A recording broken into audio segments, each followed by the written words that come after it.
안녕하세요. 맥키네시의 투자 클럽입니다. HLB 제3회 HLB 포럼이 이제 개최가 되었는데 오늘 진양곤 회장이 올해 가남신약 리보세니까 캄밀주막 관련돼서 상업화 성공하는 것이 목표라고 발표가 있었습니다.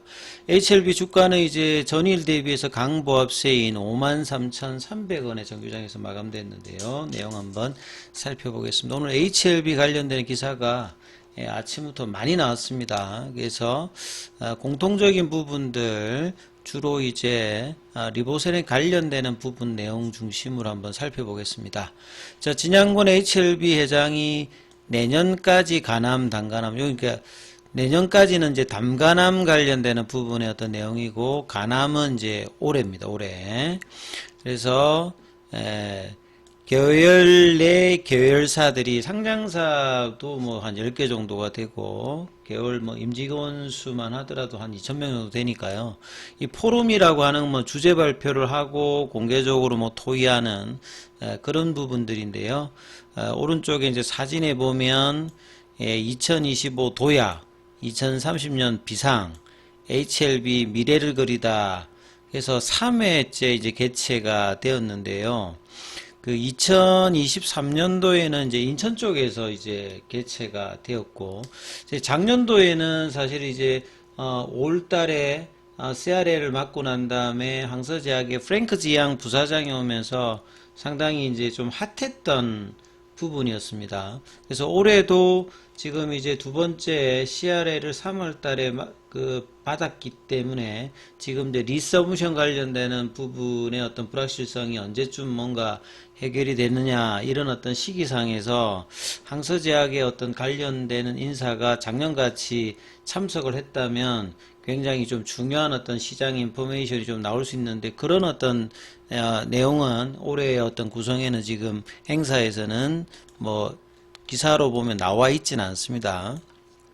그래서 내용을 좀 더 보면 올해 세 번째로 맞았는데 HLB의 바이오 포럼이라는 게 2015년도에 기사를 보면 한 번 있는데 그 다음에는 이제 이 부분은 나오질 않다가 2023년도부터 그러니까 2024년도, 2023년도 굉장히 좀 중요했기 때문에 바이오 포럼을 이제 올해 3회째 진행을 하고 있는데요. 기존의 R&D 중심의 바이오 포럼에서 한 단계 더 도약해서 보다 좀 확장적인 전략 포럼으로 새롭게 뭐 자리매김을 했다. 그래서 주제도 굉장히 좀 원대합니다. 올해는 도약을 하고 이 도약이라는 게 결국 리보세니까 캄밀리주마브 허가를 해야 도약을 하는 거거든요.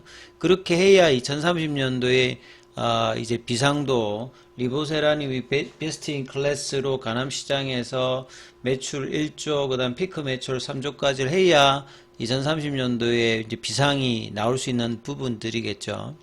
그래서 2030년 비상을 위해서 진단, 예방, 치료는 에코시스템을 구축을 해서 전방위적인 헬스케어 기업으로 성장을 하겠다. 그리고 이제 오픈 이노베이션이라고 하는 게 결국 이제 M&A입니다. M&A. M&A를 통해서 성장을 하겠다는 부분이고 그 부분들을 충실히 2019년, 2020년 이후에도 올해도 계속 이제 확장을 하고 있는 거죠. 그래서 진양곤 회장이 이제 인사말을 통해서 HLB는 리보세라니까 캄밀리주밥의 상업화.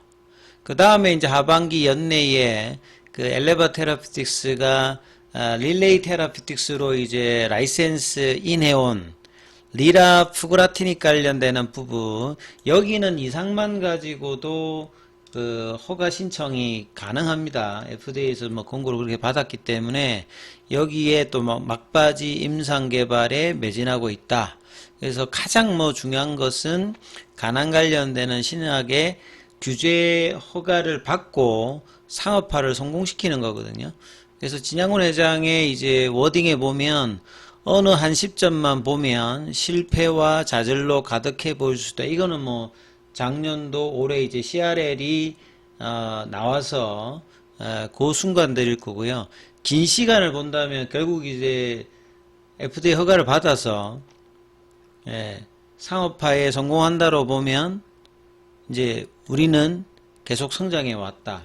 그러니까 초기부터 해가지고 지금까지 2006년부터 해서 거의 한 20년 동안에 이제 뭐 매출액이라든지 그 파이프라인의 확장이라든지 이런 거 보면 이제 분명히 성장했습니다. 뭐 시가총액을 본다고 하더라도 조그만 이제 조선기자재 구명정을 만드는 회사였다가 이 지금은 바이오 회사로 업종도 전환해서 이 글로벌 신약 출시를 앞둔, 그것도 미국 시장에서 항암제 라인에서 허가를 앞두고 있는 바이오 그룹을 이뤘기 때문에요. 그래서 끝끝내 해내는 정신으로 뭐 이렇게 만들어 나가겠다. 뭐 희망 전향적인 어떤 표현들이겠죠. 그래서 리보세린과 캄네리주마브의 병용요법에 이 간세포암 치료를 위해서 개발과 글로벌 허가 과정 중심으로 진행했는데, 여기는 이제 정세호 대표가 이 삼상의 어떤 결과의 뭐 브랜드 전략 뭐 이런 것들을 했는데, 결국 이제 지금 시장에서 화두가 되는 항서제약의 이 제조공정 관련되는 CMC 관련되는 뭐 이슈라든지 뭐 리서브미션 요런 중심은 아니었던 것 같습니다. 그리고 이제 강연 끝에는 자, 이 리라프라티닉 관련되는 부분 도입한 이유라든지 뭐 전략적 의의, 여기는 이제 표적 항암제로 뭐 리보세라닙이 이제 베제팔2를 다룬다라고 하면 리라프라티닉 같은 경우에는 FGFR2를 다룹니다. 요것도 이제 간암 쪽에서도 이제 타켓을 합니다. 멀티 타켓 형태로 뭐 이제 소라페니베라든지 램바티닉 같은 경우에는 여기에 해당이 되는데요. 그 여기 이 이제 FGFR2 관련되는 부분을 표적하는 고선택성. 그러니까 표적 항암제는 정확하게 이제 타켓을 때려야 되는데, 이 부분들이 바이오마크가 비슷비슷하게 생겼기 때문에 선택적인 부분을 하는 게 쉽지 않은데, 그래서 고선택적이라는 말은 이제 고선택적이라는 형태가 간다는 말은 리보세랑과 마찬가지 여기도 부작용이 작다는 겁니다. 경구형이니까 치료 옵션의 제형의 어떤 장점을 가지고 있겠죠. 그리고 단간암도 이제 해부학적으로는 이제 간암의 일종입니다. 그리고 여기도 이제 5년 생존율 자체가 굉장히 낮은, 그리고 이제 치료 옵션 자체가 제한적인 어떤 부분은 간암의 이제 위치하고 비슷하기 때문에 여기도 약이 이렇게 많지가 않기 때문에 퍼스트 인 클래스 관련된 어떤 기대감을 가지고 있습니다. 그래서 이제 리라프라티닙 임상 1, 2상에 이제 참여했던 모핏 그 연구소의 리차드 김 교수도 여기 와서 지금 이제 발표를 했는데요. 좀 참고로 이제 리차드 김 박사 같은 경우에는 이 모핏 그 캔서, 그러니까 암센터죠. 암센터에 이제 있는 분인데요. 이 모핏 암센터 같은 경우는 미국 이제 국립암연구소가 플로리다 이제 템파주에 있습니다만, 유일하게 이제 암치료 연구 뭐 예방이라든지 이런 쪽으로 인정해주는 암센터입니다. 여기에 이제 리차드 김 박사도 있는데, 여기 뭐 이 게스트로 인테스티널 옹콜로지로 되어 있잖아요. 그러니까 이게 위장관 관련되는 소아암 관련되는 이제 분야를 다루는데, 제가 옆에 그림을 했는데, 위장관이라고 하는 것 자체가 우리가 이제 입으로 이제 식도해서 이제 항문으로 나가기까지 이제 소화기 전 기관을 이제 위장관이라고 하거든요. 특히 이제 여기에 이제 위라든지 간이라든지 췌장이라든지 대장, 여기 이제 고형암 쪽에 상당히 많은 부분을 차지하잖아요. 그래서 여기를 다루는 리차드 김. 그리고 그래서 이제 리보세라인 관련되는 부분에 작년도에도 그렇고 이전에도 그렇고 뭐 이 온콜라이브도 보면 작년도 이제 11월 달 그 온라인 이제 기사거든요. 보시게 되면 카레스 310 관련되는 리보세라인과 캄네리주막 관련해서 굉장히 긍정적인 어떤 비율을 가지고 있는 키 오피니언 리더거든요. 그래서 작년도 같으면 이제 그러니까 CRL을 맞고 이제 다시 이제 리서브션 하면서 진행하는 과정이었습니다. 그래서 카레스 310은 그 임상 관련되는 부분은 굉장히 긍정적이었다. 그래서 제조 문제 관련되는 CMC만 해결된다면 승인될 것이다. 그리고 1차 간암 치료제에서 더 많은 옵션을 제공할 것이다. 이렇게 긍정적인 비율을 가지고 있는 뭐 키 오피니언 리더인데요. 근데 이런 분이 이제 리라프그라티닉 관련되는 릴레이 쪽에서도 임상을 참여를 했단 말이죠. 그래서 리차드 김 교수 같은 경우에는 그러니까 이제 이번에 본래부터도 이제 그 연관이 있는 그 키 오피니언 리더고 또 이제 리라프그라틱 관련 임상도 했기 때문에 여기 이제 교수가 실제로 와서 이 부분에 이제 소개를 하는 거죠.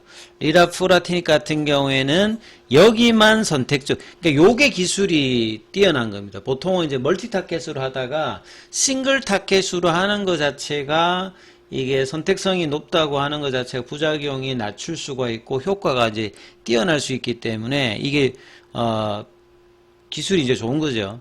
그래서 최초의 고선택적, 비가역적이라는 말은 표적항암제의 이제 항체 치료제나 이런 이제 경구용 치료제의 어떤 단점이 뭐냐면 계속 블라킹을 하는 게 아니고요. 시간이 지나면 이게 풀립니다. 그러니까 약도 이제 계속 이제 주입을 하는데 여기는 보시게 되면 비가역적이다. 그러면 상대적으로 이 그 가역을 할 수 있는 부분들이, 그러니까 되돌릴 수 있는 부분들이 아니라 계속 이제 유지를 할 수 있으니까 효과가 뛰어나다 이 말이거든요. 그래서 기존의 범 FGR 억제제 대비해서 부작용이 작은 것은 고선택적이기 때문에 그렇습니다. 그러니까 리보세라닙 기전하고 비슷하죠. 그 다음에 이제 내성 돌연변이에 대해서도 활성을 보인다. 보통은 이제 그 내성이 딱 생기면 표적항암제 같은 경우에는 그 효과가 떨어지거든요. 근데 여기는 비가역적 억제제이기 때문에 이런 부분에 대해서 오랫동안의 영향을 주기 때문에 이제 기대감이 높은 거죠. 그래서 굉장히 여기에 대해서 이 이제 리라프라틱 관련해서 기대감이 높다라고 일단 보시면 될 것 같고요. 그래서 이제 담간암 환자에서도 객관적 반응률 자체가 88.2%였기 때문에 굉장히 데이터도 좋았다. 이렇게 이제 보시면 되겠죠. 자, 그리고 이제 진양호 다른 이제 매체에서 뭐 이야기되었던 부분들 보면 진양호 회장이 이제 항상 이제 어려울 때마다 이야기하는 거 있죠. 진안이진. 그러니까 어려움이 있어도 계속 전진하면서 푼다. 그러니까 뭐 거기에 풀어가는 부분도 있겠습니다만 좀 더 이제 M&A를 하고 그 다음에 다른 이제 파이프라인 확장을 하면서 이러면서 해결하는 어떤 비율 이제 경영 마인드를 이번에도 계속 이제 풀어가고 있다 이렇게 좀 보셔야 되겠죠. 그 다음에 이제 좀 아쉽지만 이제 항서제약 쪽에서 인물이 안 왔기 때문에 정세호 이제 엘레바 테라피틱스 대표가 뭐라고 하는지도 상당히 좀 중요했는데요. 그래서 기사를 좀 보게 되면 이거 여보이 옵티보 같은 경우는 이제 4월달에 허가를 받았기 때문에 허가 되기 전에 이제 이런 부분들이 이제 경쟁약물로 조금 이제 좀 아쉬운 부분이 있었습니다. 일단은 뭐 여보이 옵티보는 허가를 받았기 때문에 지금 입장에서는 그렇게 막 중요하고 그러진 않아요. 예. 그래서 이제 비교를 할 때 지금 1차 치료제에서 가장 이제 표준으로 되어 있는 거는 이제 로슈의 제품이고요. 그 다음에 이제 5년 생존율이 올라갔던 아스트라제네카 제품에다가 이제 브리스톨 마이스케어의 여보이 옵티브까지 올라가 있거든요. 그래서 베스트 클래스라고 계속 이제 리보생의 감내주마베 얘기를 하는 것은 가장 중요한 건 일단은 이제 간암에서는 OS 값이 일단 가장 중요합니다. 그래서 OS 값이 가장 길기 때문에 베스트 클래스라고 일단 이야기를 하는 거고요. 그 다음에 이제 이 헤드 투 헤드는 아닙니다만 23.7개월 나왔던 옵티보 여보이 관련되는 부분 비슷하잖아요. 근데 좀 차이점은 뭐냐면 실질적인 비교는 할 수 없습니다만 이 위험 그 해저드 레이셔 위험률을 이제 보게 되면 기존보다 리보세닉 함ler주막 같은 경우에는 그러니까 36% 개선을 했다는 거거든요. 그 위험도를 낮췄다는 거죠. 기존 대조군 대비해서. 근데 이제 여보이 옵티보 같은 경우는 0.79니까 21%를 개선했다는 거잖아요. 그러니까 이런 어떤 위험을 낮추는 부분들이 직접 비교는 아닙니다만 더 이제 낮기 때문에 상대적으로 부작용 관련되는 부분에서 더 우위에 있다. 이건 뭐 직접적인 비교는 아니기 때문에 바로 다이렉트를 할 수 없습니다만 이런 부분들이 이제 여보이 옵티보 관련되는 부분을 했을 때 이제 비교를 하는 건데요. 근데 이제 실질적으로 이제 임상 말고 리얼월드 데이터에서 이제 이 부분들이 어떻게 되는지가 이제 더 중요하다. 그러니까 허가가 나기 전에 이제 이런 부분들을 봅니다만 허가가 나고 났을 때는 이제 실질적으로 리얼월드 데이터에서 이제 이 부분이 어떻게 되는지를 로슈 제품이나 아스트라제네카 마찬가지로 브리스톨 마이어스 케어 제품도 이렇게 보시면 될 것 같습니다. 이 부분들은. 자, 그리고 항서제약 같은 경우는 내일 이제 홍콩 상장을 앞두고 있죠. 그래서 상당히 기대감이 있는 상황에서 오늘은 약보합권 정도 흐름이 나왔고요. 그 다음 오늘 공매도 쪽은 이제 한 5만 주 정도, 5만 2천 주 정도가 나왔고, 공매도 이제 순부 잔고는 5월 20일 이번 주 화요일 기준으로 보면 414만 주로 계속 일단 늘어나고 있죠. 그 다음에 대차거래 관련되는 부분은 오늘도 이제 상한보다는 체결이 좀 많은 모습을 좀 보이고 있습니다. 자, 이 차트 관련되는 부분과 계열 종목에 관련되는 성명은 다음 영상에서 이어서 설명해 드리고요. 장중에는 무료 텔레거래방이 운영되고 있습니다. 동영상 아래 링크 참조해 주시면 되겠고요. 입장 문의는 문자 남겨주시면 안내해 드리고 있습니다.